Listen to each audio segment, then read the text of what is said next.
दोस्तों नमस्कार, मैं राम सूरत यादव। 2024 लोकसभा के पहले चरण का वोटिंग आज सुबह 7 बजे से शुरू हो गई, लेकिन आपको जानकर बेहद हैरानी होगी कि पहले चरण में ही बीजेपी को बहुत बड़ी मुश्किलों का सामना करना पड़ रहा है। एक तरीके से आज 102 लोकसभा सीटों पर चुनाव हो रहा है, मतलब सभी प्रदेशों को मिलाकर के सभी लोकसभा की 545 सीटों में से 102 लोकसभा सीटों पर आज चुनाव सुबह मतदान 7 बजे से शुरू हो गया है। लेकिन आपको बता दें कि गुजरात से लेकर के राजस्थान, उत्तर प्रदेश तक बीजेपी को बहुत बड़ी मुश्किलों का सामना करना पड़ रहा है, क्योंकि राजपूत समुदाय पूरी तरीके से हल्ला बोल दिया है और बीजेपी को हराने के हर स्तर पर ऐलान कर दिया है। और आप समझ सकते हैं कि बीजेपी के लिए बहुत बड़ी मुश्किलों का एक तरीके से पहाड़ टूट गया है, क्योंकि राजपूत समुदाय एक तरीके से पूरी तरीके से बगावत शुरू कर दिया है। और आपने देखा है 2018 में राजस्थान में राजपूत ने किस तरीके से बगावत किया था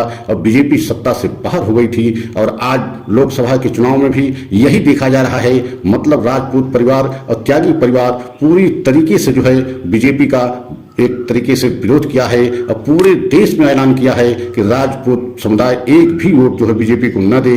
और इसको जानकर बीजेपी एकदम बैकफुट पे पहुंच गई है और इंडिया गठबंधन के एक तरीके से बल्ले बल्ले है, क्योंकि आप देख रहे हैं पहले चरण के चुनाव में ही अगर बीजेपी इस तरीके से आउट दिख रही है, मतलब जो एक तरीके से कोर वोट माने जाते थे बीजेपी की, बहुत ही कोर मतलब मुख्य वोट राजपूत समुदाय माना जाता था, वही इतनी बड़ी बगावत कर दिया। तो आज हम पूरा आपको सच बताएंगे कि इस बार लोकसभा के चुनाव में किस तरीके से बीजेपी को सामना करना पड़ रहा है विरोध का। तो अगर आप हमारे चैनल पर पहली बार हैं तो चैनल को लाइक सब्सक्राइब कर लें, वीडियो को अंत तक देखें। तो सबसे पहले तो ये बताना बहुत जरूरी है कि मतलब राजपूत पर समुदाय जो होता है वह बीजेपी का कोर वोट माना जाता है और त्यागी जो है समुदाय ये भी एक तरीके से बीजेपी के बहुत बड़े समर्थक माने जाते हैं। लेकिन जिस तरीके से गुजरात से ये विरोध शुरू हुआ और गुजरात से होते हुए राजस्थान से होते हुए अब उत्तर प्रदेश में ये जो है बहुत बड़ा जो है विरोध का रूप ले लिया है। और आज 8 सीटों पर उत्तर प्रदेश के पश्चिम इलाकों में,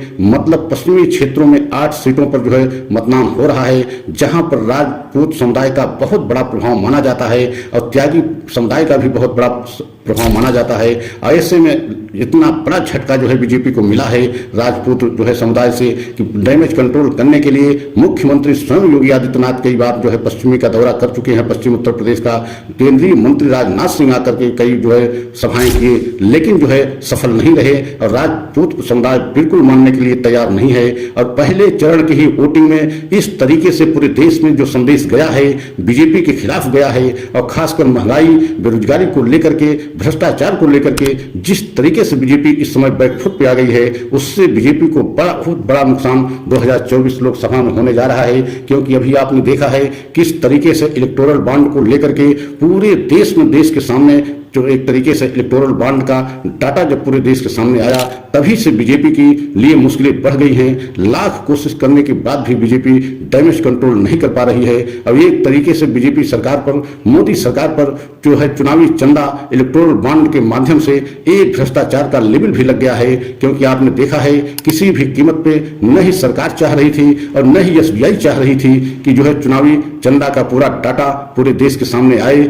लेकिन जो है सुप्रीम कोर्ट के कड़े रुख के कारण जो है चीफ जस्टिस ऑफ इंडिया ने कड़ा रुख अख्तियार करके पूरे देश के सामने चुनावी चंदा का डाटा जो है ला दिया। और उसके बाद आपने देखा है किस तरीके से पूरे देश में बीजेपी की मुश्किलें बढ़ी हैं और दिन प्रतिदिन बीजेपी के लिए, अभी तो ये पहले चरण का जो है आज चुनाव हो रहा है, मतलब ये 7-8 चरणों में चुनाव होगा, 4 जून की मतगणना होगी। तो आप समझ सकते हैं दिन प्रतिदिन जो है बीजेपी के वोट ग्राफ में कमी पाई जा रही है, कमी देखी जा रही है। जो भी इंटरनल सर्वे कराए जा रहे हैं, चाहे बीजेपी की तरफ से कराए जा रहे हों या जो है आरएसएस की तरफ से कराए जा रहे हों, या जो भी चैनल, चाहे सी वोटर करा रहा हो, चाहे एबीपी न्यूज करा रहा है, सभी जो है एक तरीके से इंटरनल सर्वे में बीजेपी को बहुत बड़ा नुकसान दिखाई दे रहा है। ऐसा लग रहा है कि आने वाले समय में बीजेपी को और मुश्किलों का एक तरीके से सामना करना पड़ेगा।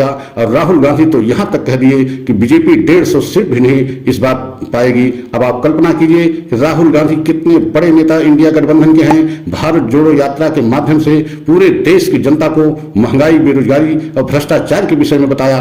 और आपने यह भी देखा कि भारत जोड़ो न्याय यात्रा भी उन्होंने किया, मतलब दो यात्राएं, इतना लंबा सफर तय किया कि पूरे देश की जनता को एक तरीके से महंगाई, बेरोजगारी और भ्रष्टाचार के विषय में बताने में सफल रहे। और यही कारण है कि इस बार पूरे देश में पहली बार ऐसा देखा जा रहा है कि महंगाई और बेरोजगारी, भ्रष्टाचार पहले 3 सबसे बड़े मुद्दे बनने जा रहे हैं। न इसके पहले कभी ऐसा नहीं होता रहा। बीजेपी हमेशा राम नाम के नाम पर और जो है हिंदुत्व के नाम पर ही हमेशा वोट लेने की कोशिश करती रही, लेकिन इस बार राहुल गांधी ने एक तरीके से पूरे देश की जनता को बताने में सफल रहे कि देश के सबसे प्रमुख मुद्दा महंगाई, बेरोजगारी एवं भ्रष्टाचार है, जिस पे बीजेपी और प्रधानमंत्री मोदी पूरी तरीके से फेल साबित हुए हैं। क्योंकि आज हमारे देश में महंगाई 50 वर्ष का रिकॉर्ड तोड़ दिया है।